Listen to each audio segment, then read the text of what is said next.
All right, I think we will go ahead and get started here. Look at Melissa joining us from the car. That's dedication. Okay, well, welcome everyone. Good morning. Um, this is the 2021 Invitation to Lead for new secretaries.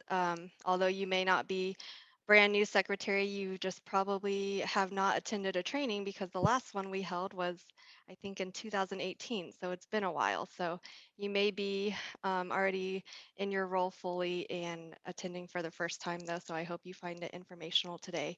We've also invited presidents and vice presidents to attend as well. My name is Amanda Strickland. I'm the Director of Vincent Services here at St. Vincent de Paul at the Conference Support Center. You may know my name because I send out the newsletters and other formation and training events, and I kind of manage all of the membership activities. And I'm the liaison between the conferences and the council office. I'm just going to go into a few housekeeping things as we are meeting virtually. Hopefully you guys are used to Zoom now, but I would, even though you registered, we have a lot of people who don't log in. So I would like to get an accurate attendance. So if you could just drop your name in the chat, if you know how to do that in Zoom, please do so that I just kind of have a idea of who was actually in the room afterward. And I can always report it back to your conference leaders as well. We're Amanda, not going how do we do that? I've never done that. to, Alice, are you on a phone? No, I'm on a computer. I'm on an iPad. Okay. It's been a while since I've attended Zoom on an iPad, but somewhere in your Zoom controls, there should be a icon that has a chat bubble and it says chat.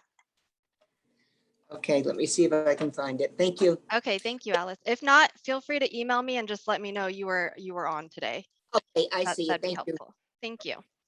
And we'll also be utilizing the chat if you have questions during the presentation. I am going to request that you all stay muted until we break for Q&A, only because I'm the only presenter today, and it's just hard for me to manage unmuting you guys and muting you guys during the presentation. Like I said, no formal breaks. So we're going to go from it's probably about a good hour of presentation, and then we'll open it up for Q&A, and I've allotted 10 to 12 for this, so I don't expect us to take that long, but we have that time if we get into some good discussions. And then I just always like to note if your internet connection seems to be unstable or interrupted at all. Oh no, we're having some issues with somebody. 1 second. Please try to turn off your video if you find that your internet's a little shaky. Sometimes that helps a lot to save on your bandwidth. And I will also be turning my video off during the presentation so that I don't have any interruptions. I'm coming live from the Conference Support Center from the boardroom in Chambly. So hopefully we don't have any interruptions today. All right, so let's get started. I also emailed everybody, hopefully you all saw that this morning, a copy of these slides in a note format so that you could jot down any notes that you feel that you need to take while I present, and also the accompanying handouts that you have. We do not have a secretary's handbook, so this kind of serves as your guide and your handbook. So in this training today, we're going to learn more about the valuable role of the conference secretary. It's kind of an underrated role, I feel like. You know, a lot of people think it's just minutes and stuff. So we're really going to break down what the expectations of this role and best practices are, and then you go from there. So you can see on this list here that it fulfills many roles and can serve, you know, as the conference historian, a statistician, some might say room mom or den mother also, because you do a lot with the members. But a lot of the focus today will be on minutes and record keeping.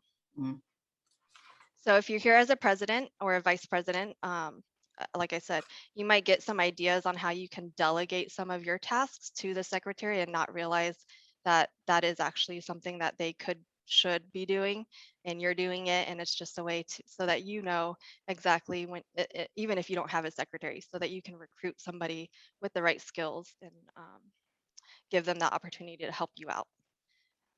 So throughout the presentation, please keep in mind these are just the expectations of the secretary. We understand that all 73 conferences operate a little bit differently. But if you just take this and then you can divvy it up, maybe there's additional roles that you can fulfill. And then I'll explain later, there's also, you can have more than one secretary to do some of this. All right, so just like all St. Vincent de Paul meetings, we're going to start with an opening prayer. And if you would just please stay on mute, but feel free to read along with me. In the name of the Father, the Son, and the Holy Spirit. Noble St. Vincent de Paul, beloved servant of the poor, may we follow your example and do good works among those whom society has abandoned, enslaved, or forgotten. Inspire us to feed the hungry, to love a child, to provide comfort and medicine to the sick, to clothe those whose garments are threadbare, and to offer hope in our Lord's words to all who need respite. Pray for us to our beloved God, that we may commit ourselves selflessly to doing the same charitable acts that you did all your life, and intercede with him that we may have the favor of his guidance and strength and love upon this important and meaningful work. Amen. All right.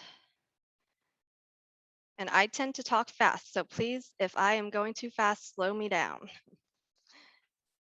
So as you can read from this excerpt from the rule, hopefully you're familiar with the rule and you've been through Ozanam orientation and are a little bit familiar with it. All officers are servant leaders, including the secretaries. We're not just talking about the presidents and the vice presidents here, but essentially every single member of the society should also um, embrace the servant leadership aspect.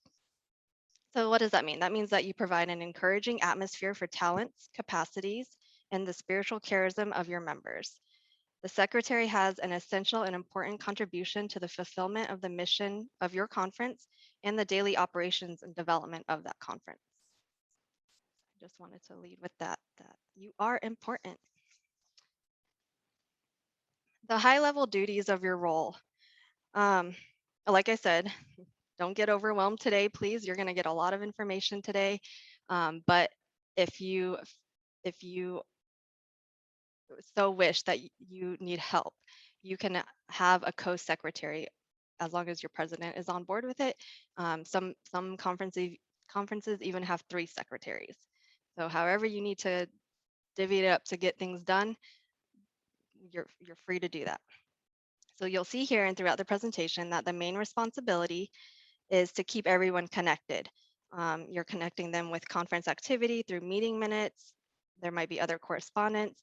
And ideally, the secretary should attend all meetings and ensure that all votes are recorded and the minutes are kept of all proceedings.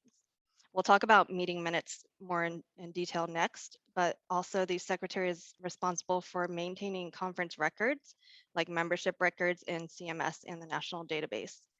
And then you may perform other duties as requested by your president. I was meeting with the secretary and a president yesterday of a conference, and the secretary sends out their donor thank you notes for donors over $200. So little tasks like that you might be able to support your president with. The skills that a secretary ideally needs are some basic computer skills, because you probably want to type your meeting minutes up in Word or something like a Word pad. And then basic knowledge of CMS, because there is some data entry into CMS and other online databases. And then good written and oral communication skills, because you're keeping everybody connected through your communications.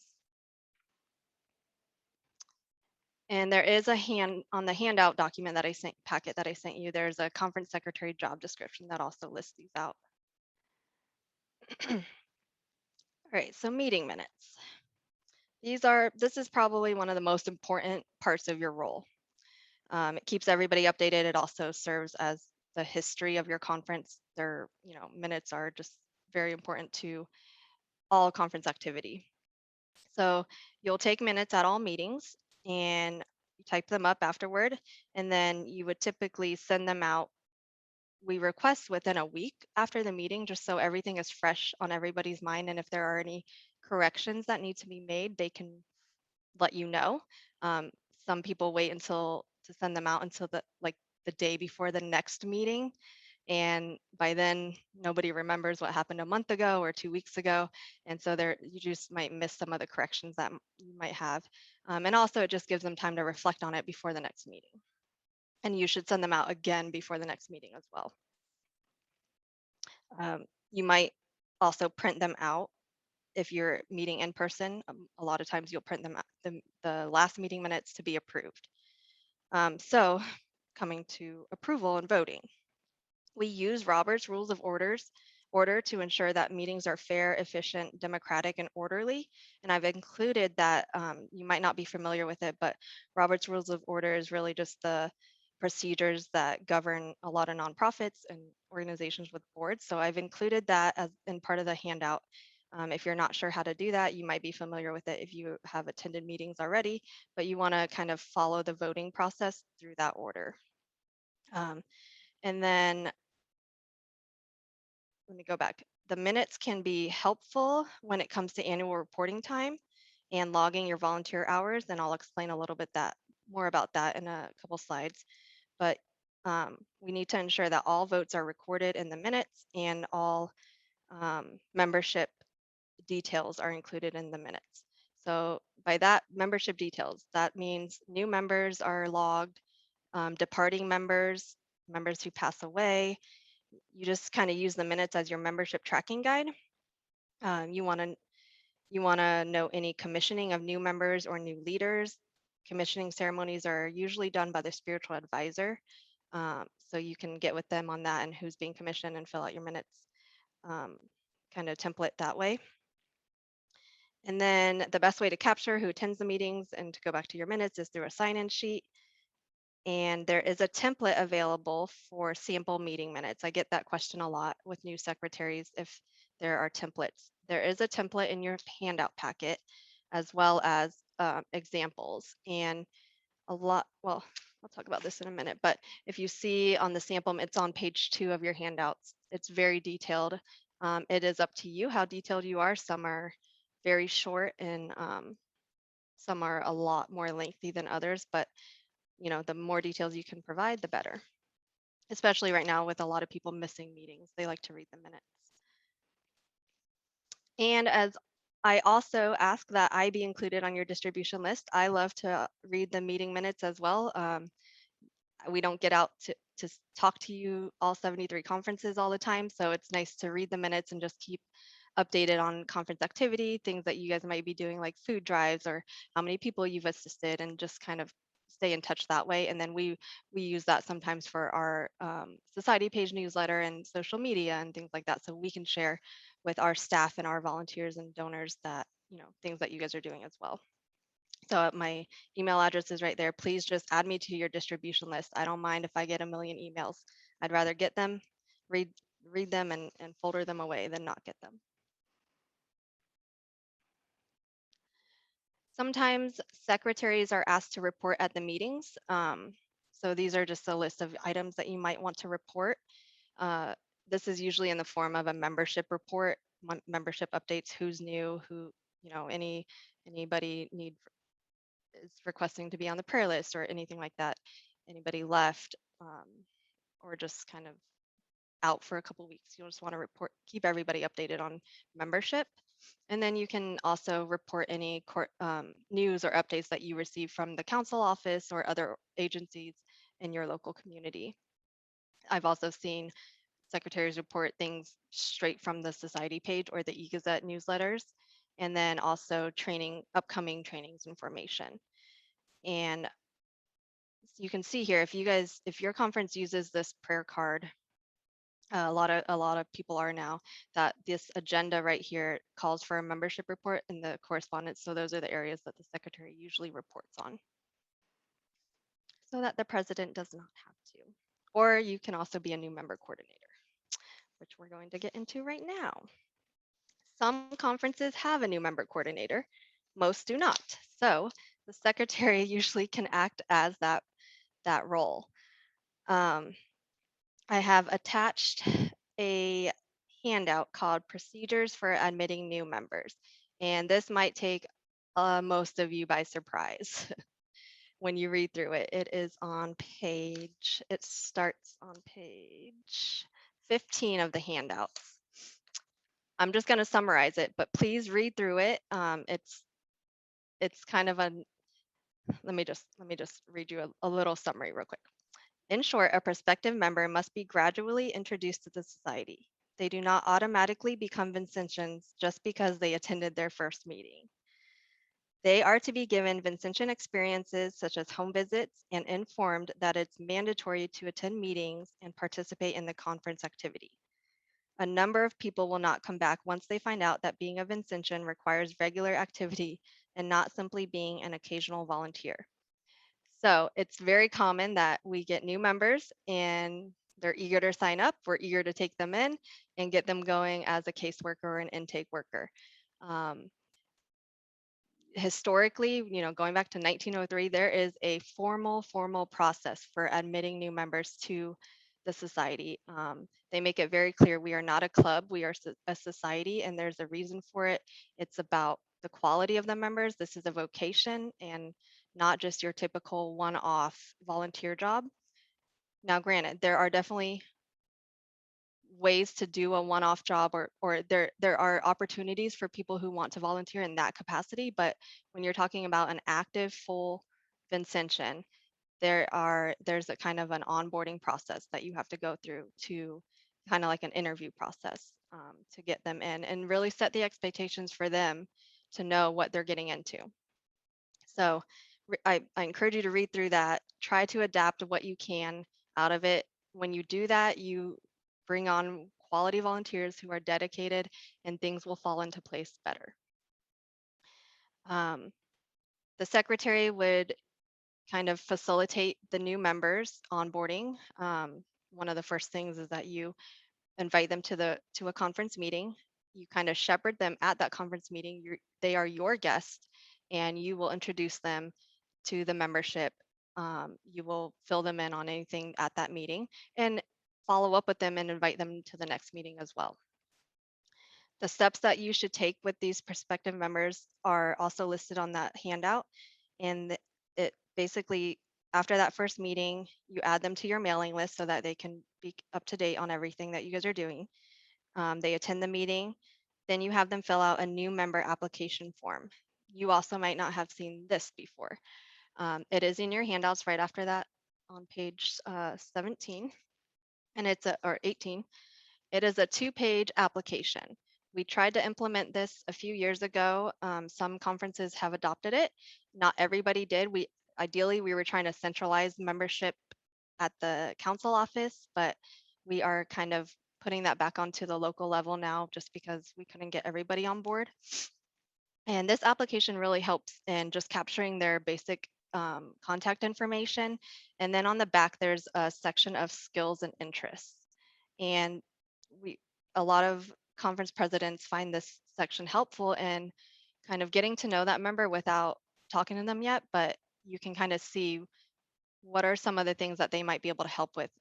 Maybe they're not set up for casework.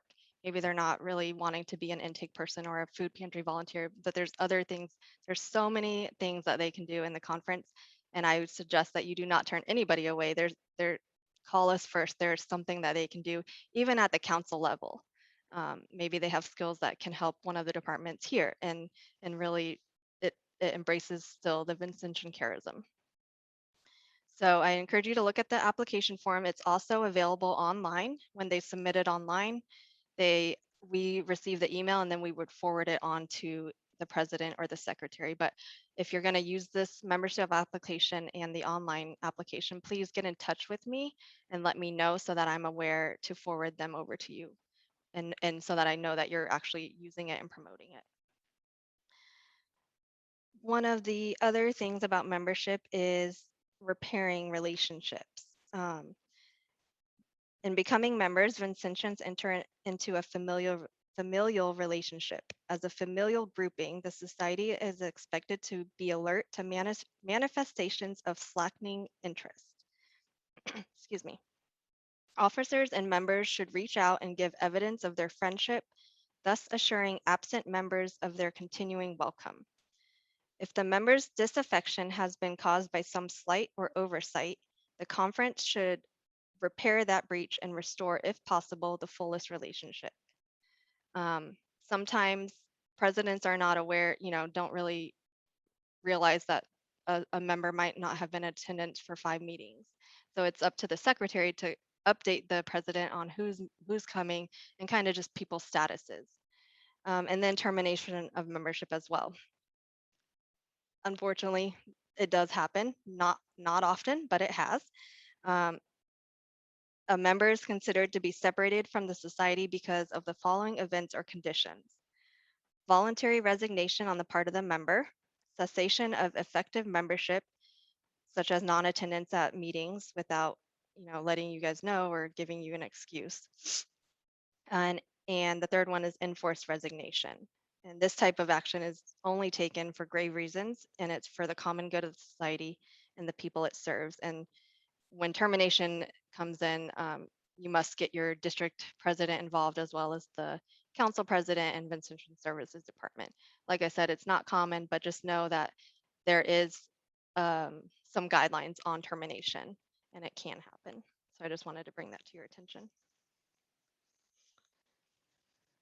Okay, I'm going to stop there and pause for any questions. Feel free to come off of mute and I'll check the chat room just to make sure.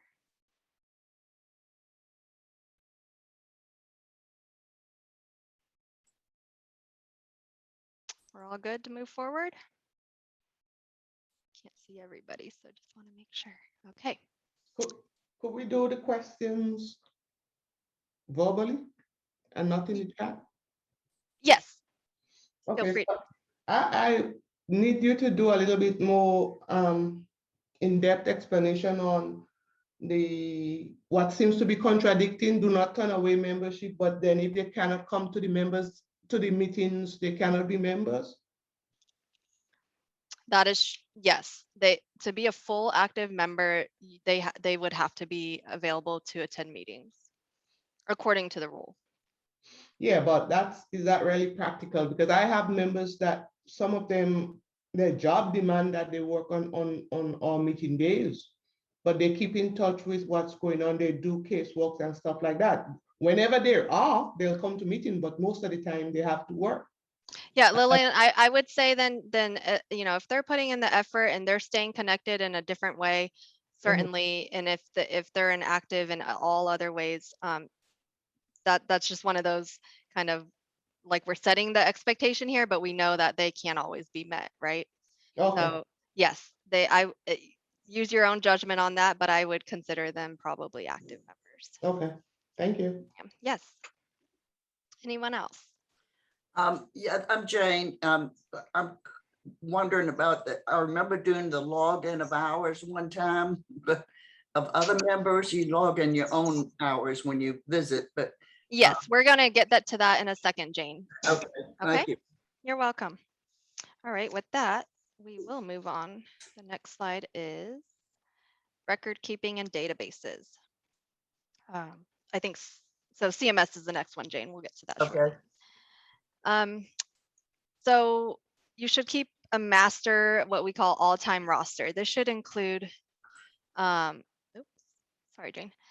This should include current members, past members, and statuses, plus any other data that you might want to keep track of that's logical, maybe their spouse's name, their anniversary date of becoming a member, things like that. Sorry, somebody the all-time roster is important because we are a society, not simply a club, and we should be caring about our fellow members during their Vincentian journey. We also care about all of those who came before us, and we should be praying for them. And without an all-time roster, the names of those who came before us are lost to history. So we just want to keep a conference all-time master roster. Whenever a member leaves the conference, it's recorded in the minutes along with the reason why, whether it's a death, resignation, or lack of activity. And if a member passes away, the conference should offer the surviving family to do the wake rite at the member's wake before the funeral. And that's a ceremony that your spiritual advisor should have available. So as far as databases, there's two databases that you have to upload your membership records to. That's the national database, which is probably very new to a lot of you, and we'll go through that, and CMS. The CMS, we'll talk about CMS next, but just to run down on national database. The national database is ran by the National Council. Every year we upload all of your CMS annual reports to the national database to complete our national annual report.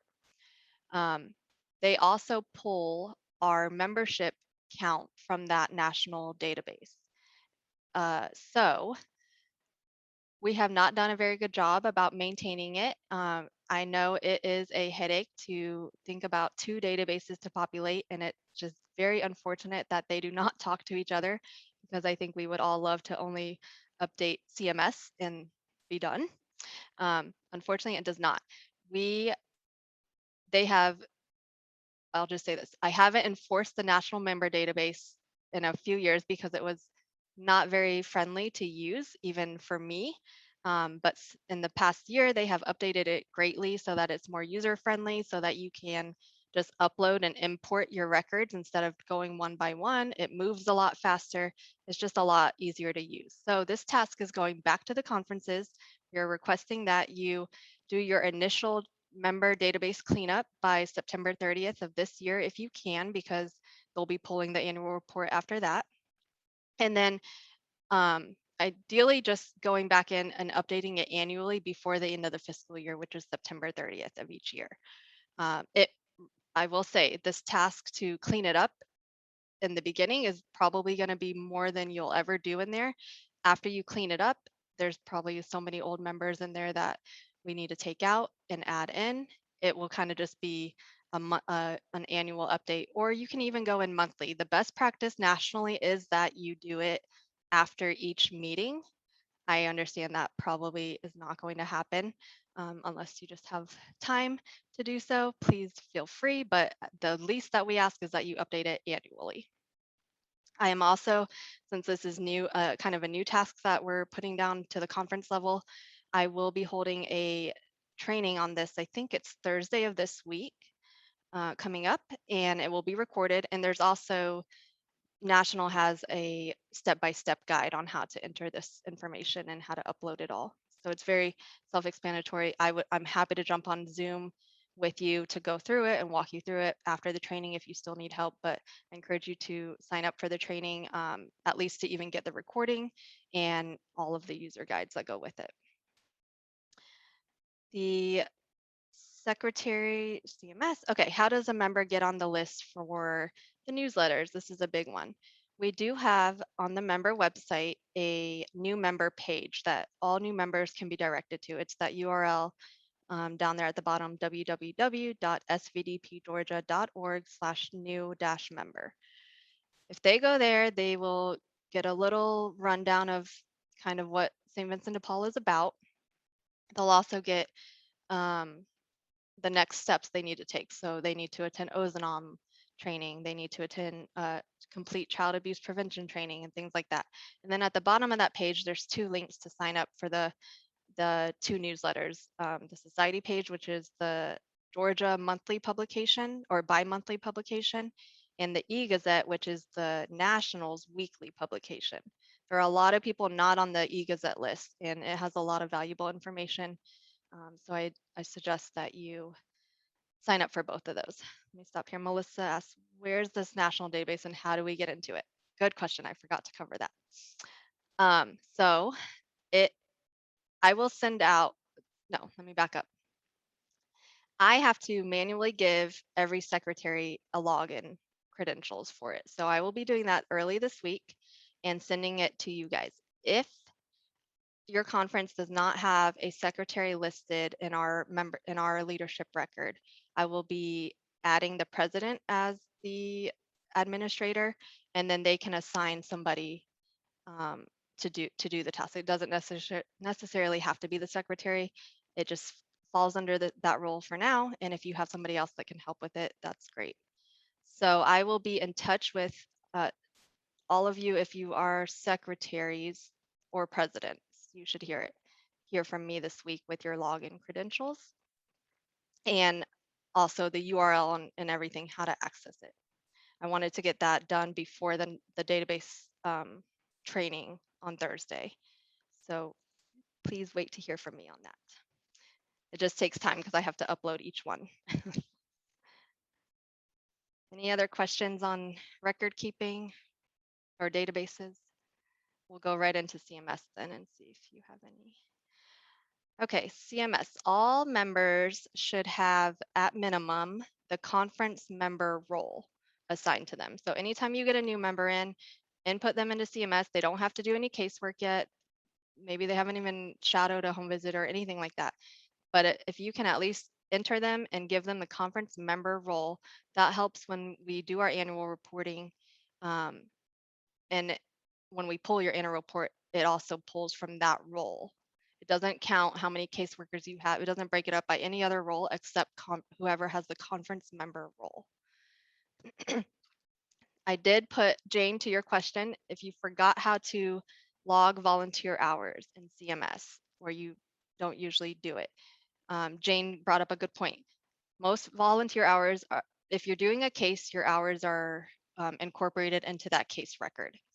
But there's a lot of hours that we as volunteers put in that are not case related. So that includes your conference meetings, any St. Vincent de Paul activity, whether it's a food drive, food collection, or a clothing collection, working at the thrift store, anything like that that you do outside of your home visit should be recorded. Most volunteers don't record to go back in and add these in. So we ask that the secretary at the least can at least record the time spent at meetings and different things. And the meeting minutes are helpful to refer back to see, and you can just kind of consolidate the time, right? So you go back, see how many members attended, how long was the meeting, and just multiply it. And it can be entered into one person's CMS profile as a lump sum. We do not keep track of how many volunteer hours are in each person's CMS profile. We don't have any contests going on about it, so it doesn't matter who it gets entered into. We just really want to get into the habit of getting those numbers in somehow, because on our reporting, we're undervaluing our Vincent service greatly by not including those numbers. The handouts give you step-by-step instructions on how to do it, and then when you're in CMS, if you go up to the user guide button, there's a user guide called CMS Administrators Guide, and it gives you a breakdown as well of how to not only add the volunteer hours, but also how to add that conference member role. If you've never been the administrator for CMS, then you might not know how to add and delete member roles.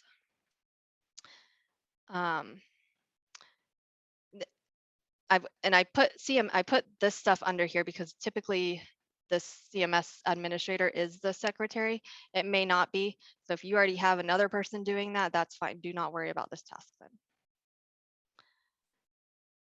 All right. Formation and training. Oh, let me go back. Do we have any questions on that one? Jane, did I answer your question enough to say there's a handout to show you? You're on mute. I just have forgotten all about it, even though I've done it in the past. I just Sure. forgot about it. And I will say that is also kind of an annual task if you want it to be just as, like I said, a lot of this is done just for the annual report. And so as long as you get everything in by September 30th, it's fine. We're not pulling and looking at it until then. I'll say that. Thank you. Okay. Thank you. Thank you. Amanda, is it possible, I don't know, I haven't done that thing, but is it possible to have somewhere where the hours for meetings and other stuff could be its own item and not under anyone's name? So instead of putting it under, let's say, the secretary name, could there be a place for Under meeting your hours? conference profile, maybe? Yeah, something like that, so that you don't have to, it could be That's properly recorded.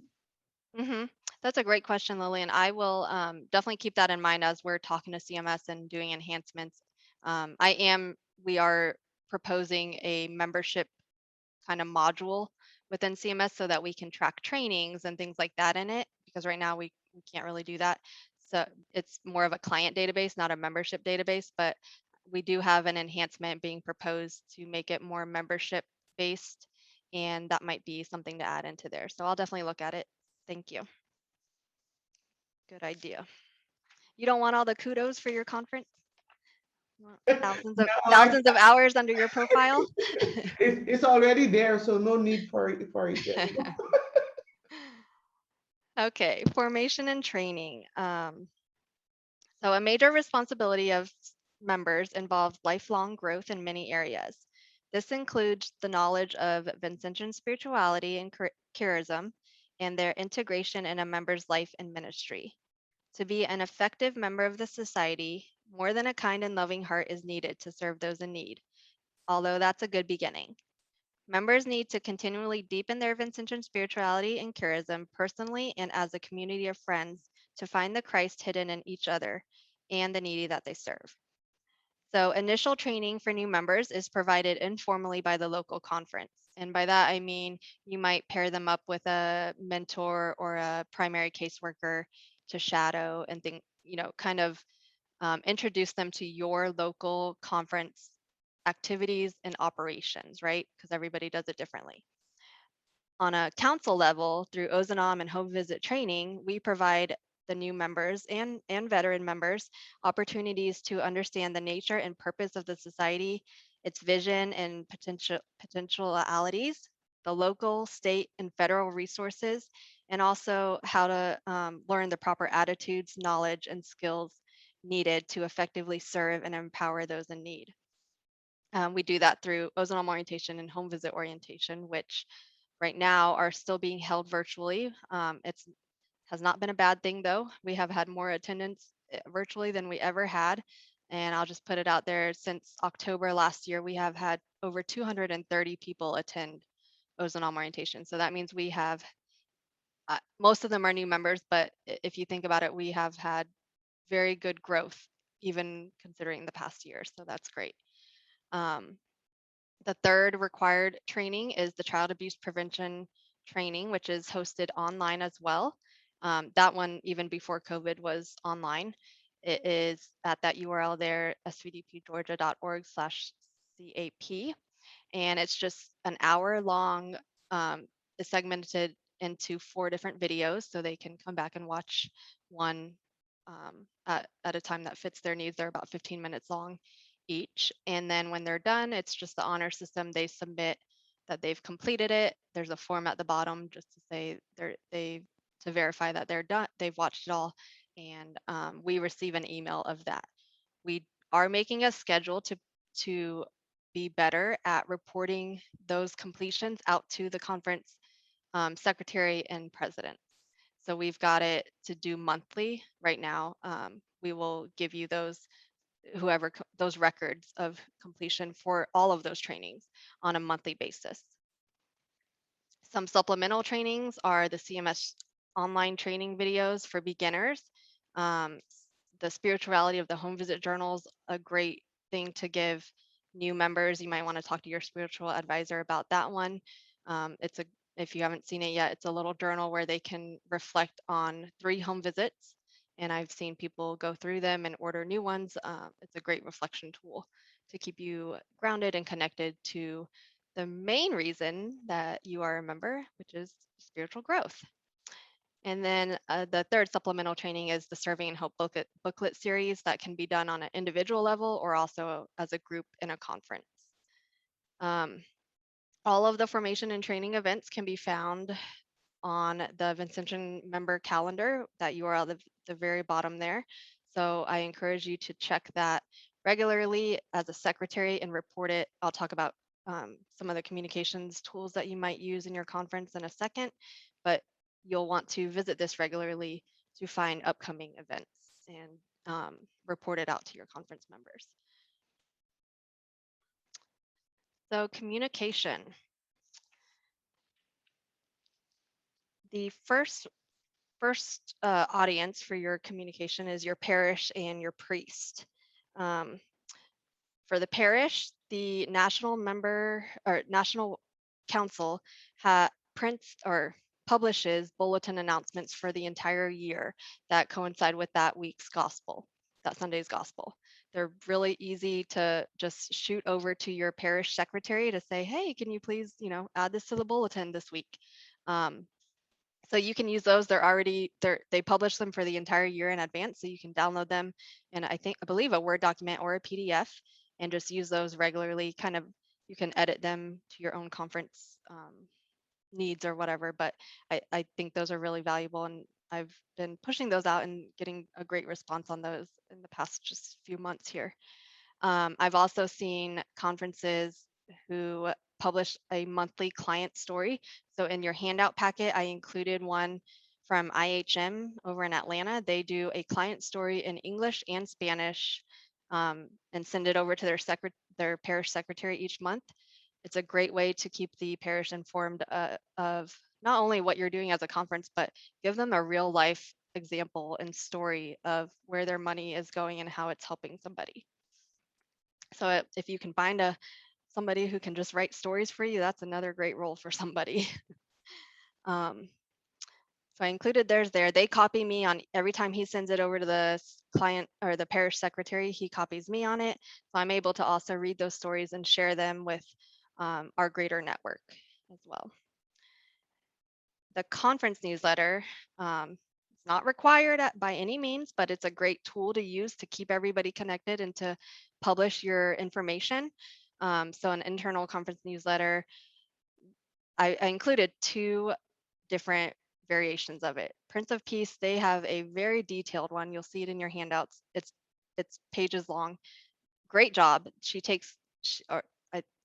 The old person who published them, I know she would take the stuff that she would see in the society page, repurpose it, republish it. You can't tell them enough. Anything that we publish in the society page, please feel free to just copy it over to your internal newsletter. CMS updates, all those kind of things, any news that you guys have locally. But it can also be short and sweet. St. Thomas the Apostle does a MailChimp one. I'm not sure if they pay for their MailChimp database. It probably depends on how many users you have, but if you can get a mailing, an e-blast service like that, that always works. So does a Gmail group.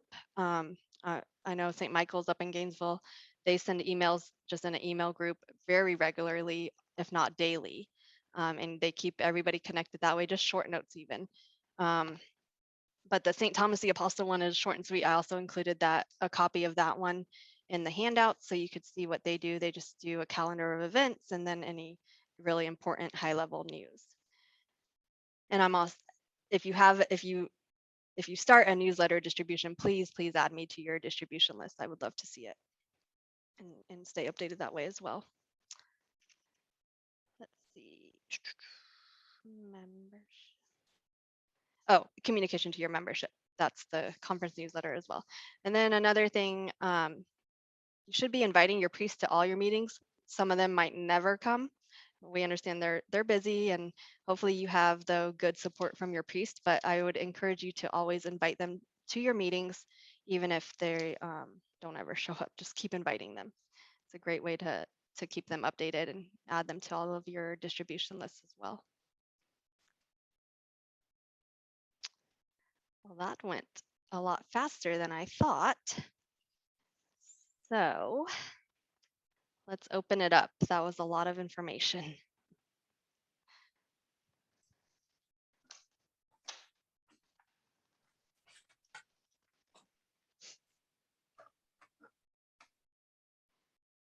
Anybody have questions? Is there anything that anybody as a secretary is doing now that I did not cover? And either you can share that with us or you have a question about it. It doesn't have to be just specifically something I covered today.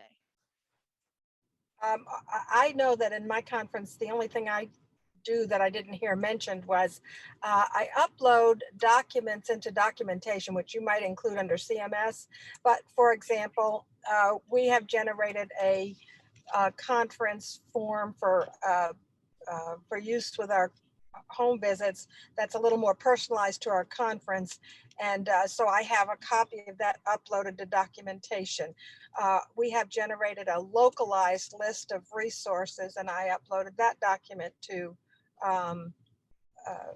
documentation. And we coordinate with a food bank and giving out meat, and we have a specialized form for that. Those kinds of things that are those forms and resources that are particular to our conference, I have uploaded those into documentation. Okay, that's great. And so everybody knows in your conference to look for them there. Yes, that's correct. Yeah, I think you can also keep your meeting minutes in that documentation feature of CMS. But I forget to.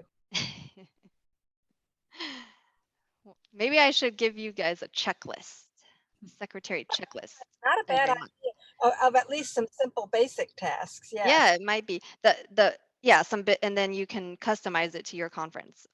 Because that's the thing with that. Everybody kind of does it differently. Let's see, there's okay. Angela, you said the invitation came without a date or time.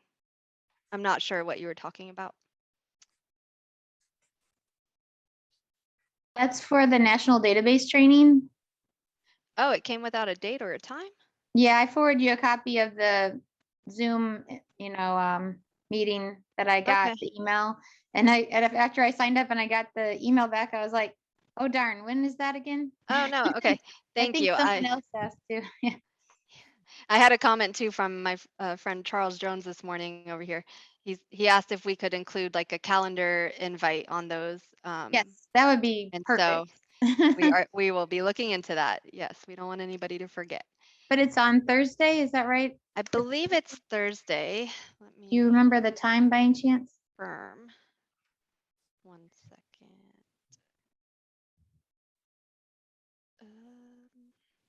12 o'clock on Thursday, noon. Noon, okay. And Yes. do you remember if it 1 hour or 2 hours? 1 hour. Okay. And really, I'm gonna demo it, but also, like I said, there's some videos and user guides that they have posted. So I'll be sharing those as well, and it will be recorded as well. Did we already have to sign up for that? I don't believe I signed up for that. It has been out on the calendar, so you might have.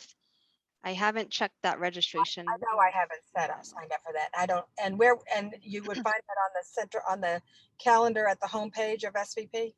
Yes, correct. Please sign up.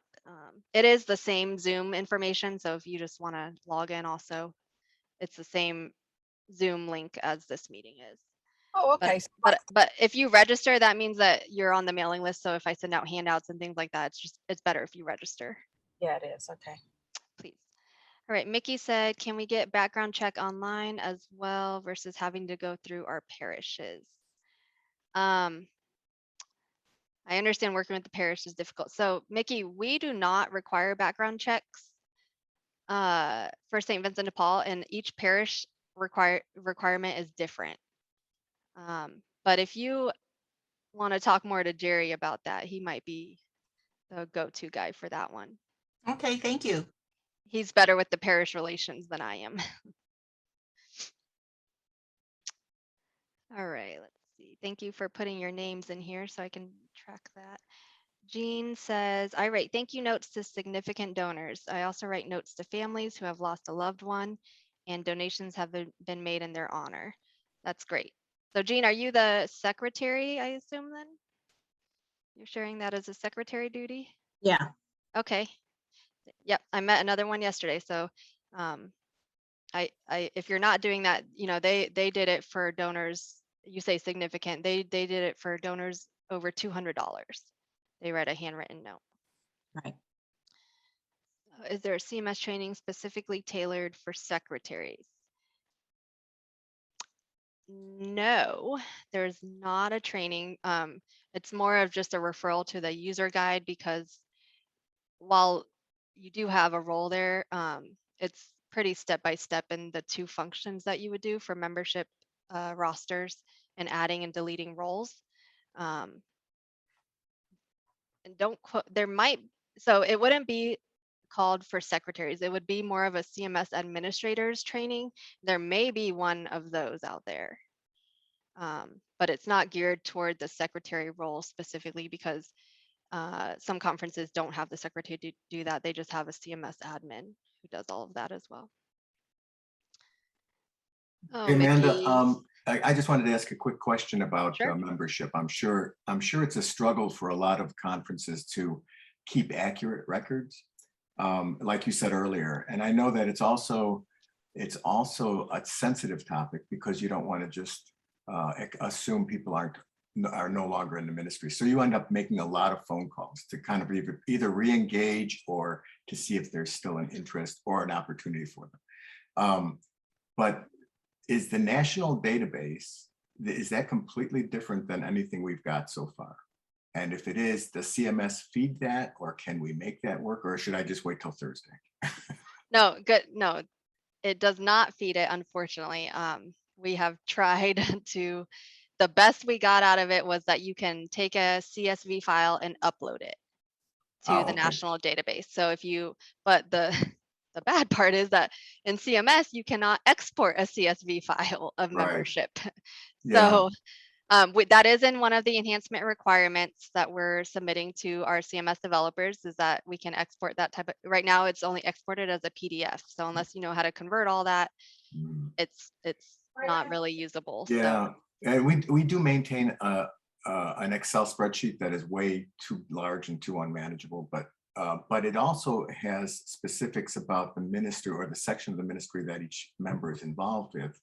And so is it for all Vincentians, pantry workers, for those who basically are involved twice a year for food drives, all those roles? essentially, yes. So the details that you're going to is probably more of your all-time roster master list, right? The national database has more than what CMS captures in their member profile. But as far, it has a little bit more. As I'll far wait as till like Thursday. if you're entering though, like just food pantry volunteers, most would consider those associate members, not active full members, right? So when in the national database, and you'll see it when we do the training, you can just select what status, are they active or are they associate?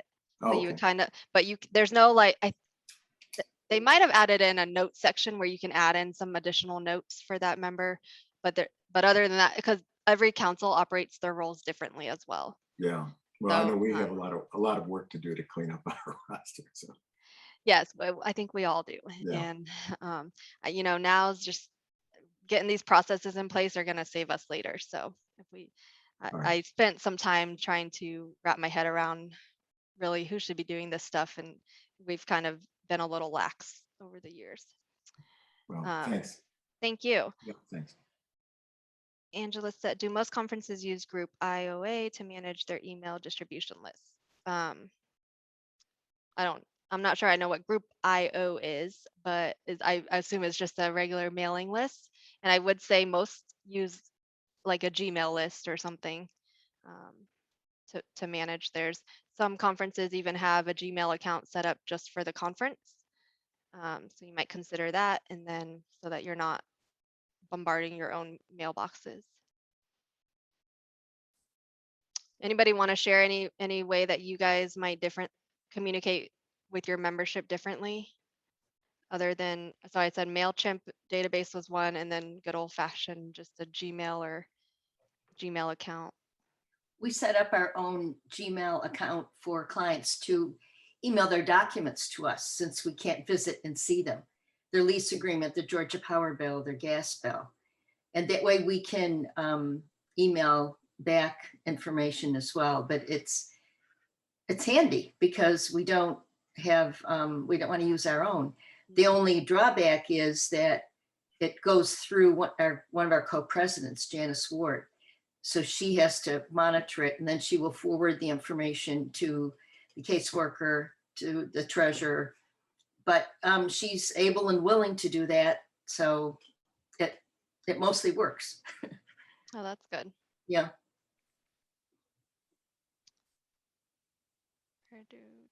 Okay, great. Mickey's doing the same thing with their clients. Somebody asked me, where do I find the CMS user guide? And does it tell you how to enter minutes? Yes. So once you log into CMS, there's a button at the top that says user guide. And then on the left-hand side, it lists out the different user guides they have. And there's one called Conference Administrator. And that one details exactly how to enter those minutes in and also how to add and delete members to your profile, to your conference. Any questions about this membership application? Because that's kind of new today for some of you. We No? have never used it. I don't know. I guess I'll have to, I mean, frankly, I didn't even know it existed. I guess we'll have to introduce that. I get mixed reviews on it. That's why when we tried to make it a conference-wide thing a couple years ago, it just never really got adopted. Some feel that it's too much for a new member to fill out. But going back to kind of this training comes down from the national office, and a lot of the stuff we have is historically put here for trainings because it comes from the rule or something, or we've been around since 1903 for a reason, right? I think if a new member finds that this application is too much to fill out, then they might not be the right member, because Lord knows how they'll feel about a CMS case or something. So just think about it. If it's really too much, it's not a requirement at all, but I think it's a useful tool to help you guys keep track of things. And like I said, it has that skills and interest area on the back to really identify some areas that they might be able to be actively participant in. The application form is what we usually gather from new members in any case. Most of it. So I don't see a problem with it, even them just doing the contact information. Mm-hmm. A new member would not be able to do, I think, officer positions or so under participation. So most times that would just be entry level. So the front part of the membership application, I usually collect from new members already. The back part is new to me, Mm-hmm. but I give them, and like I said, they can fill in the important information on it, and the optional one they can leave out. That's true. So Mickey asks, will I be putting the new revised secretary guide out? We will be publishing that one to our website. Now with National, they may be doing a secretary's training, but what I do with all of their trainings is take it and customize it for us locally in Georgia. The reason for that, so for instance, their secretary training is probably going to have old-fashioned reports in it that are done by hand still by some councils across the country. We are unique that we have CMS to do reporting. For instance, it spits out the reports for you. You don't have to manually capture them. A lot of the other councils are still doing things by hand. They don't have a case management system. So I do not recommend, and there's a lot of resources at National that are great and worthwhile, but as far as some of the trainings for different leadership roles, I would always refer to the ones we have here in Georgia because they are localized to our operations. I'll just say that. You might find something interesting, but I really try to pull the stuff that fits us here and then add in some of our local processes.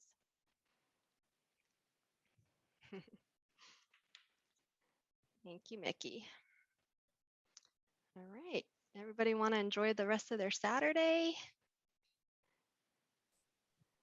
Thank you. Yes, thank you. Well, if no more questions, then we'll go ahead and close out with our closing prayer.